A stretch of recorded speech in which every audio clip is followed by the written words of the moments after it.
Dear students, अस्सलाम वालेकुम। आज चैप्टर नंबर 7 इलेक्ट्रोकेमिस्ट्री को कंटिन्यू करने जा रहे हैं। तो कल हमने चंद कुछ बेसिक टर्म्स सीखी थी, आज हमने कुछ और बेसिक टर्म्स और प्रीवियस टॉपिक को भी थोड़ा सा मॉडिफाई करना है। तो आज हम बात कर लेते हैं कि स्पॉन्टेनियस रिएक्शंस क्या होते हैं। हमारे पास spontaneous reaction those reaction which take place without help of external agent, for example reaction galvanic cell. कि स्पॉन्टेनियस रिएक्शन ऐसे रिएक्शन होते हैं जिनमें किसी एक्सटर्नल एजेंट की ज़रूरत नहीं होती, वो ऑटोमेटिकली प्रोसीड होते हैं। वो क्या कहलाते हैं? हमारे पास स्पॉन्टेनियस रिएक्शन कहलाते हैं। यानी गैल्वानिक सेल के अंदर एक रिएक्शन होता है, वो कौन सा रिएक्शन होता है? स्पॉन्टेनियस रिएक्शन होता है। सेल की हमारे पास दो टाइप्स होती हैं, एक हमारे पास क्या होता है गैल्वानिक सेल या वोल्टिक सेल, दूसरा हमारे पास इलेक्ट्रोलाइटिक सेल होता है। गैल्वानिक सेल क्या करता है? केमिकल एनर्जी को इलेक्ट्रिकल एनर्जी में कन्वर्ट करता है। उसके अंदर जो केमिकल्स होते हैं वो ऑटोमेटिकली क्या करते हैं? एनर्जी प्रोड्यूस कर रहे होते हैं।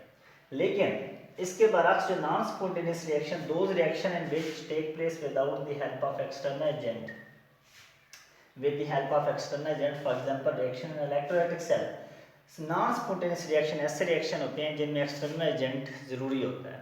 विदाउट एक्सटर्नल एजेंट ये रिएक्शन प्रोसीड नहीं हो सकते।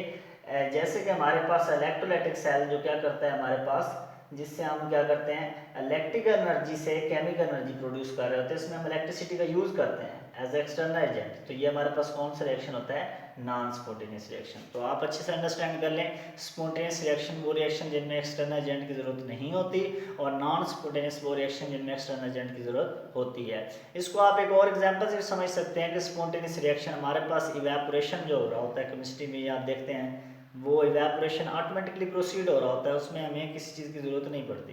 ठीक है, तो वो क्या कहलाता है हमारे पास जो स्पॉन्टेनियस रिएक्शन होता है। और इसके बरक्स अगर आप पानी को नीचे ऊपर लेकर जाना चाहते हैं, या जैसे ईंट वगैरह को आप छत पे लेकर जाना चाहते हैं फिजिकली, तो आपको किसी न किसी एक्सटर्नल एजेंट की ज़रूरत होगी जो कि हेल्प करके आपको वहाँ तक पहुँचाएगा। ये हमारे पास फिजिक्स की एग्जाम्पल हैं।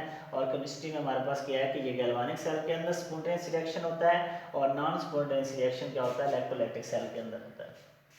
कल के टॉपिक में हमने डिस्कस किया था ऑक्सीडेशन की, हमने 4 डिफरेंट डेफिनेशन देखी थी, जिनमें एडिशन ऑफ ऑक्सीजन था, रिमूवल ऑफ हाइड्रोजन था, रिमूवल ऑफ इलेक्ट्रॉन्स था, और क्या था? इंक्रीज इन ऑक्सीडेशन स्टेट था। और इसके अपोजिट थी कौन सी? रिडक्शन थी।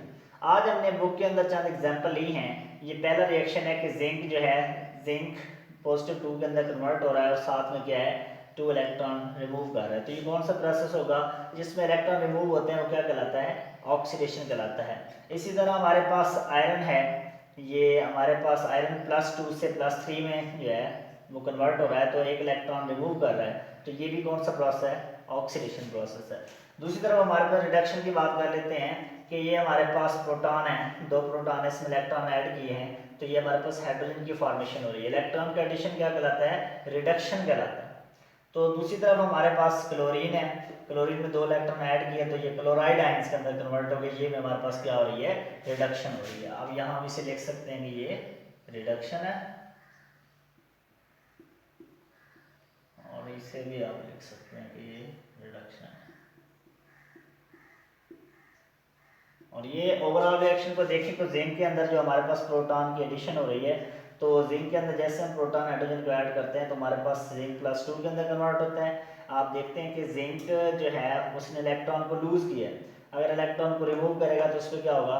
ऑक्सीडेशन होगी। और यही हाइड्रोजन जो है प्रोटॉन इलेक्ट्रॉन को क्या करता है? गेन करने के बाद हाइड्रोजन की फॉर्मेशन होती है, और इस पर क्या हो रही है? रिडक्शन। हाइड्रोजन ने इलेक्ट्रॉन को गेन किया तो इस पर रिडक्शन होगी, जिंक ने लूज किया तो इस पर ऑक्सीडेशन दी। ये हमारा आज का टॉपिक है। अच्छे से इसे अंडरस्टैंड करने, अगर कोई कन्फ्यूजन हो तो मुझसे ज़रूर रब्ता करना। अल्लाह हाफिज़।